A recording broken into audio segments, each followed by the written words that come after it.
How you doing, everyone? I'm Matthew Wynter from Boro4Boro, and I'm here at the Real Deal Forum with a very, very special segment that I'm going to be filming with none other than Matt Melinger and Jordan Silver. Now, the reason that we are speaking with these two people is because social media is all the rage. It has been all the rage for the last few years now, but in the real estate industry, these two are two of the top and the best that are doing it right now. And I'm excited to talk to you both to hear a little bit about what makes your approach a little bit different, as well as what's some advice that you can give to other folks in the industry who maybe want to try to catch up. All right, so Matt, Jordan, thank you for joining me. How you guys doing today? I'm good, thank you for having me. Doing great. All right, so just to start it off, what is it that you think makes social media different than every other platform that you may use to get? I'm gonna let the king answer this one first. What makes social media different in terms of like getting clients? Or is there no difference? I think there's a personal touch to it, right? So you have full autonomy over exactly how you want to be perceived, and it's definitely the best way to get your face, name, and brand out there. Yeah, I think it really allows you to have complete control over the message that you're sending, rather than having the brand of the firm that you're associated with sort of shrouding that image. It really allows you to handcraft exactly what you want to put out there. And you can also decide, I mean, Jordan and I both do very different things. Absolutely. But our platforms serve very different purposes. Yeah. And I think that it's crucial that you're constantly adapting and changing. Whereas if you're just relying on old school marketing, you're kind of relying on one to three different things. On social media, the sky's the limit. You can do essentially whatever you want. There's no one's going to stop you. At what point in time did you realize that social media could actually be a lead generator for you? Because I would imagine in the beginning, it was about you branding yourself, like you said, Matt, you wanting to be able to say, this is me, I'm Matt, I'm Jordan, and here's what I have to offer. But at what point did you say, like, wait, I could actually turn this into business? I think TikTok 2020, 2021, when So I you was were at early. Corcoran, Yeah. I saw like Alexander Zakarin, Eric Conover, RIP. They were right there, right? Yeah, our eyeballs are all on our screens all the time. Yeah. And Caleb Simpson, or he's not an agent, but these apartment But just tours, crushing it on the- and yeah. people are going viral making apartment tours. So it's very simple. It's like, okay, well, I'm an agent. I have access to these apartments. Why don't I get in there with my phone and keep cracking at it until I crack the algorithm? I think for me, it was more about my referral-based business growing. Yeah. I did not lean into Instagram at all until probably late 2018. I was one of the last people to join the platform, I feel like. But coming from a finance background, LinkedIn was king. Yeah. So when I started getting referrals, I realized that my whole messaging platform needed to keep me top of mind to everyone that was following me, because they might not be generating leads directly for me, but I want them talking about me.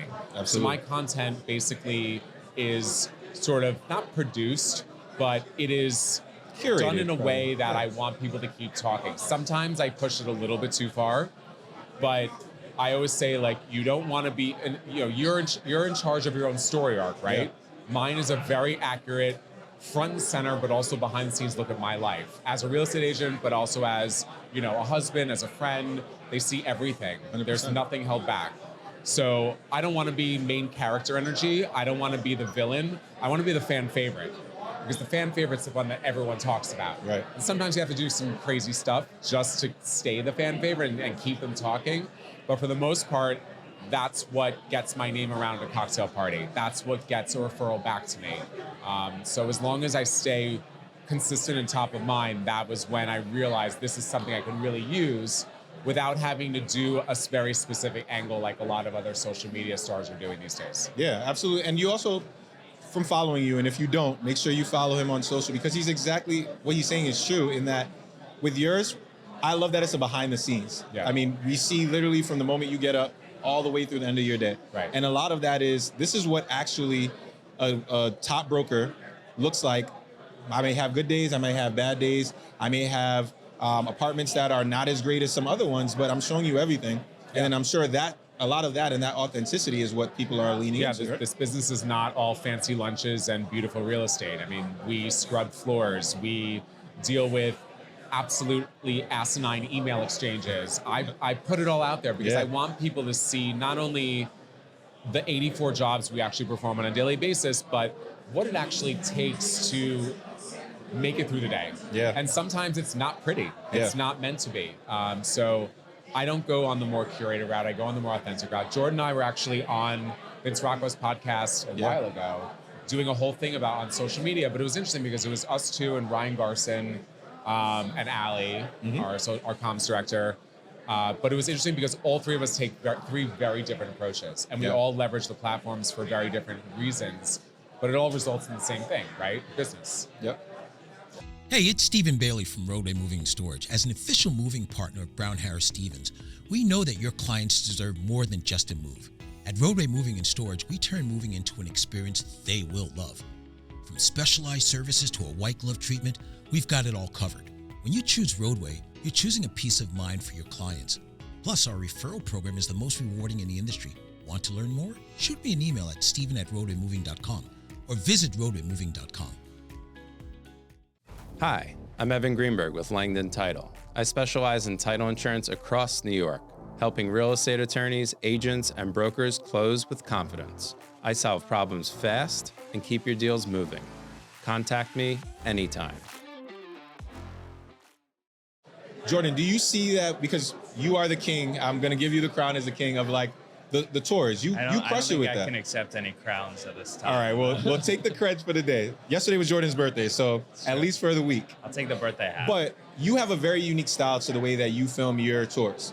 We all have done property tours. We've all seen the curated. Even people try to be somewhat kitschy in their videos. But with you, you have a very distinct style. Was that something that happened intentionally, or was it something that you kind of stumbled on? You were like, actually, I think this is me.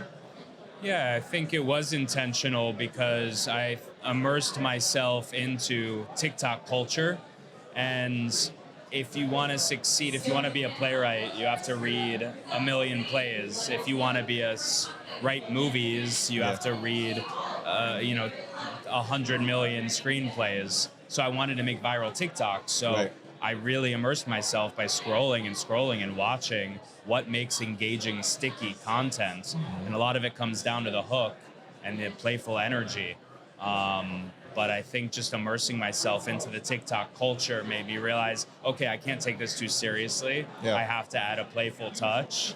And that also just coincides with my nature. That makes sense. But now that, you're big on both platforms. Do you find that you have to curate a specific video for each platform, or because your style is pretty much born out of TikTok, it works for both now? I definitely repurpose the same videos just to make life easier. So I posted on TikTok, I edit on TikTok, I removed the TikTok logo, and then I put it on Instagram and YouTube Shorts. Nice. Yeah. Smart. And what about you? So now you got into Instagram a little bit later than most, but as far as platforms now, it's just hardcore Instagram, or are you also on other platforms? I mainly run, so no one really uses Facebook anymore. So I basically run everything on LinkedIn through my Facebook business page. That way it's kill two birds with one stone. Yeah. And then I lean hardest into Instagram. I do TikTok, not as good as he does it. Same. And I'm not even gonna try. Yeah. So, if an Instagram reel does well, I'll throw it on TikTok the same way Jordan edits and then post on both platforms. For me though, my Instagram stories is probably where I'm the most active. Right. My grid is fine, but it's not constantly posting. I'm more about stories and reels. But LinkedIn for me is my biggest generator of leads and referrals. So the LinkedIn mix is a little less personal and a little more informative and educational. Occasionally I will put something on there that's more me as a person, but for the most part, it's market data, it's insights, it's commentary, it's this type of thing that we're doing right now. I want people to see like sort of behind the scenes at the Real Deal Forum, what we have to say, and it's usually like hot takes and spliced clips. So Instagram and LinkedIn definitely top two, but they both serve very different purposes, and the content mix is totally different. Yeah. Speaking of that, in terms of the type of content that you see people respond to more, naturally, we're in a salacious era, so if something is a little bit more edgy, or if something's a little bit more controversial, you're going to get higher engagements. But in terms of it actually leading to inbound business, do you find that a certain type of content that you put up, whether it's an actual listing video or it's you saying like, what do you think the price, like, is there a certain type of thing that you notice leads to more actual inbounds? I'm actually curious what Jordan has to say about that. I did build my social media to be a tool to get buyers, so I really used it specifically targeted hosting listing tours. So I do think the listing tours are going to be your most direct pipeline. If you show a really beautiful apartment and you show it well, someone will probably reach out, maybe multiple people, and then you can work with them as buyers, whether you transact on that video or that listing or not. And now it's really used as a tool for my sellers that I can offer them something a little different. It's really, at the end of the day, it's exposure is how I think of it. And that's what all sellers want, is how can I make sure that my property is seen? Well, I can ensure that your property is seen by a very targeted algorithm towards buyers that are actually looking and towards the broker community. Right. So I actually posted a video, 61 Lexington. It's a unique spiral staircase, 1 bedroom in Kips Bay, under $1 million. It was with Corcoran for over 200 days. And I told the seller, I don't think the price is the problem. You're not getting, it's one, the presentation is the problem. There were holes in the walls, it was dirty, so we got it cleaned up, got a contractor in there, and I made sure, I said, we need to get this staged, because if I'm gonna post this on my social media, it has to be staged, or it just won't, you can't fake it it the same way. Yeah. So I posted on my social media, and Theron from our office DMs me, I have a buyer I think this is a great fit for. Nice. We have an all-cash offer, over ask, not even listed 2 weeks. Did the inspection yesterday. Hopefully everything comes back okay. Hence why we call you the king. But no, that's a great story. And I do think we're going to come back to that, because I have a question for you after about buyers versus sellers on it. But then for you, similarly, in terms of, is it on your LinkedIn, like you said, majority of your leads come through there. Do you find that it's a market update, or it's when you actually put a specific listing? Like what is it? It's not really about the listing. I mean, I've definitely gotten requests off of social media. Have I closed as much business as Jordan strictly off of it? Absolutely not. But more without it. More, no, not really, because it's, for me, like I said, it's about staying top of mind. Right. So, I want people, no matter what platform they open, every single day, without fail, there is something that I put there. Mm-hmm. LinkedIn is my sleeper cell platform, because out of the 90 plus million LinkedIn accounts, roughly 3% of them actually are active posters. Yeah. So your content lives way longer, does not need the type of engagement and momentum that Instagram and TikTok requires to make it live longer. Yeah. Like if it flops on Instagram, it's gone in a matter of 45 minutes, right? An hour. On LinkedIn, you can see something someone posted 4 weeks ago show up on your feed. Yep. So if I'm consistently posting, and like the LinkedIn influencer thing that they tried to make happen, it's never going to happen. Caught on. It's just not that kind of platform. Yeah. Like I still don't really understand YouTube Shorts, but I do it anyway, just because it's easy to share content. Yeah. But for LinkedIn, it's really about staying top of mind, and for Instagram, the same thing.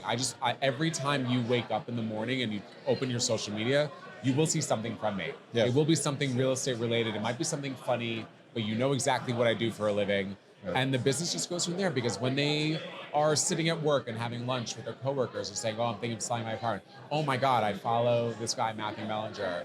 He's the realest real estate agent. Or, I feel like I know him and I don't even know him. That's what you want. That's my aim. Yeah. I want, when I sit down with a seller who follows me on social media, or who was referred to me and then starts following me, I want them to feel like they know me before they even know me. Right. And it's accurate. Not only do they feel like they know me, but that whole persona, it's exactly who's sitting. That's who comes in the door. Exactly, because you meet a lot of people that are Instagram personas, and you ever just walk away and you're just like,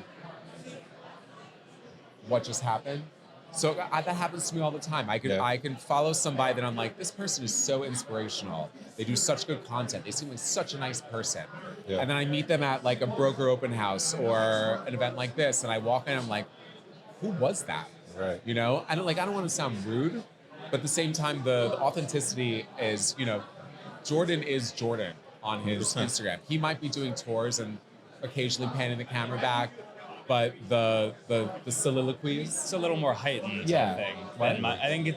I think I provide a little more like heightened, dramatic. and people version get of your myself. personality Sure. through it. It's not a front. It's not like a shtick. Yeah. And that's what I think is the most important, because you don't want to feel like, no one wants to feel bamboozled when you walk through the door and you're a totally different person. 100%, especially when we're talking about either the biggest investment that they will make, or in many instances the biggest asset that they have. Yeah. So they don't want this fake person or someone who's putting on this facade to represent them in an authentic way. You have to match up with who you are online. And most of this business is, I'm sorry, a lot of smoke and mirrors. You have a lot of very curated content, and as veteran agents, we see what actually goes on in the business. Yeah. It doesn't match what they're putting out there. Yeah. So for them to see something that is surprisingly honest and refreshing and real is incredibly rare, and it's something that actually ends up sealing the deal when it comes to signing a seller or working with a buyer. What do you really need to know about buying or selling a home? First, it's serious business, and it's complicated. There's a lot of money on the table, and emotion too. You need an agent who knows the ropes. So, whether you're buying or selling your home, work with professionals who have a mastery of the craft.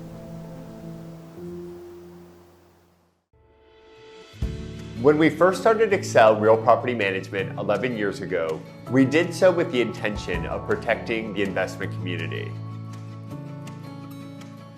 Here at Excel Real Property Management, we focus specifically on serving the needs of individual apartments, townhouse, and small multifamily building owners both in Manhattan and select neighborhoods of Brooklyn. Our services encompass everything: rent collection, expense payment, handling maintenance and repair, turnover between tenants, insurance needs.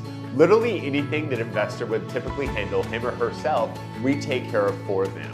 Whether you hold one individual apartment or a rental building that houses 20 units, Excel is here to help with all of your specific needs.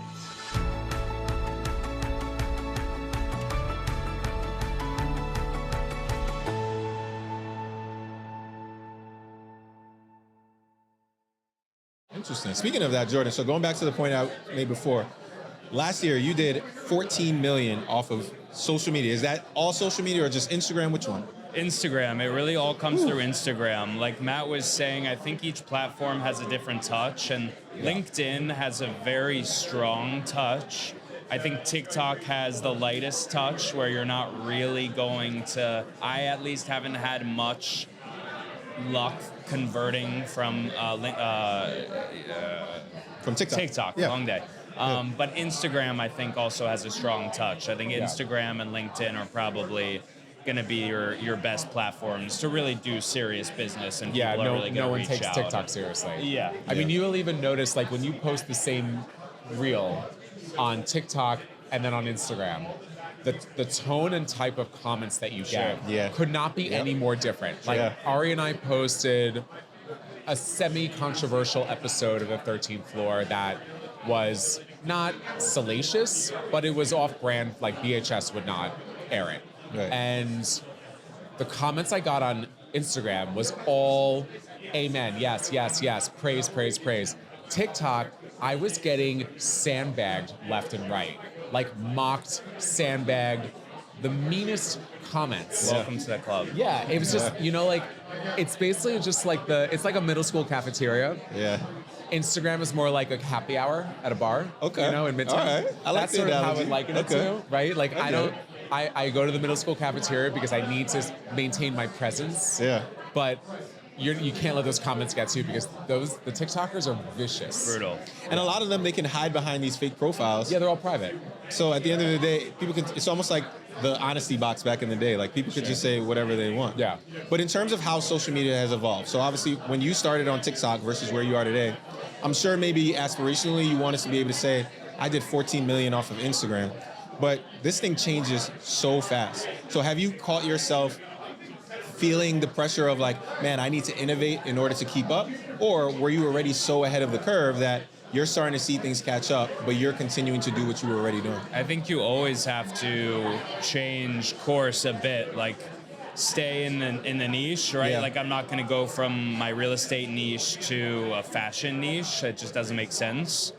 But I went from doing more voiceovers to now doing more live tours and featuring other people and doing it a little more Caleb Simpson style. Yeah. So I think people do get tired of the same thing, and you don't want to be known as a one-trick pony. You want yourself to be dynamic and seen as somebody that makes dynamic content and is a storyteller and can hold attention and can change. And I used to hide and not show my face ever in my videos, and then I realized that's not serving me, and I have to flip it around. I love the flip though. That's like unique to you. Yeah, that's your thing. That and like with your shoes, but like it's. But that's the thing, you steal everything, right? Yeah. It's like there's this book, Steal Like an Artist, which I don't think you really have to read. I think the title You get the idea. You can say you were inspired by somebody. Yeah. Exactly. Very close inspiration. Yeah. But it's true. I mean, everything's been done. So you look, you see what's been done, that works. Okay, how can I do it my way? Yeah. So Jordan is taking inspiration from others. Mine is more, I'll call it story arc based. Mm-hmm. So you have no idea what you are going to see when you open mine, which is why I think a lot of people tune in, especially to the stories, because the stories there's no rehearsing. Mm-hmm. I have an idea, or I'm like in the moment and it just happens. Yeah. Sometimes it goes to the close friends only. Most of the time it does not. But, I have a story arc. So, for example, like my fitness journey, this is a 5-year-long journey. Yeah. That's a long-term story arc. Yeah. Many people are tuning in to see the progress, see what my training plan looks like. There's a whole set for fashion, like outfit of the day. That's more shorter stuff, day into night, whatever it is that I'm doing. And then there's obviously the real estate set who want to see. It's not really my listings because those are featured, but they're not front and center. It's my life as a real estate agent in Manhattan and the Hamptons. Yeah. Because I'm licensed in both places, so they see how exhausting it is to go back and forth and cover 120 miles worth of territory, and sometimes do it all in one day. And it starts at 4:30 in the morning and it ends at 9 o'clock at night. And they see the entire 18, 19-hour day unfold in front of them. Yeah. It's almost like a show. Yeah. It is like until I get my own, I'm just gonna keep doing this. Well, I'm happy the gym selfies are back. The gym selfies are not back. The gym Yes, they selfies are. are on hold indefinitely. And what did I see yesterday? That was me telling everybody. That was a joke. He gave a teaser to say So I these are basically going back. posted a gym, and it got shared so many times because everyone's like, "Oh, what a bonehead!" You don't think I knew what I was doing? It's funny. I posted like probably one of my bulkiest gym selfies, and basically wrote, "And no, will not be posting any more gym selfies until further notice. Sorry for the inconvenience." But it was a gym selfie that I posted. Yeah. But that got, hundreds of views and shares and non-follower views. When you do things like that, where everyone's like, "Oh, he's so dumb," or "Oh, look at him," that's what gets the exposure. Yeah. And what I really noticed on Instagram, maybe you can corroborate, I've been doing a lot of geotagging with locations. Yes. And sometimes I don't care if someone shares my story to their story. But if you tag, the more general, the better. But if it's the restaurant that you're at, for example, I can track non-follower engagement. Yeah. So that non-follower engagement pushes it further, and then they start sharing it, and that pushes even further. That's opening up your sphere of influence into a whole new stratosphere that you would never have been able to tap just by tagging a friend. Absolutely. So Absolutely. anytime I'm anywhere, you better believe Metropolitan Pavilion is getting tagged. 100%. Because anyone who goes to any show or looks it up on Instagram or looks it up on Google Maps and clicks on their website and goes to their social media handles, they can see every single thing that posted. And then if you get to the point where you're the top post or the most relevant, you're up there for a very long time. Absolutely. That kind of exposure is insurmountable. Absolutely. Because you never know who's going to see that. And those are the types of tips that separate you both from the regular agent who is still trying to figure it out. Because I can't tell you how many times we get those emails where it's like, here's a social media workshop. And a lot of the things are relatively elementary or basic. Yeah. And it's good. But in terms of being able to know those types of tips, if I were a realtor just starting out, what's something that you would tell me whether it's something like that in terms of, here's a tip that you may not learn in a class, but is the thing that I think can help you separate yourself. Yep. Go for it.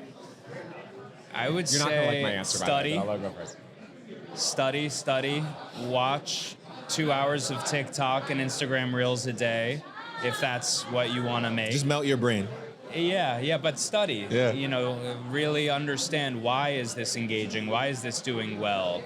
Is it a visual hook? Is it something, a verbal hook?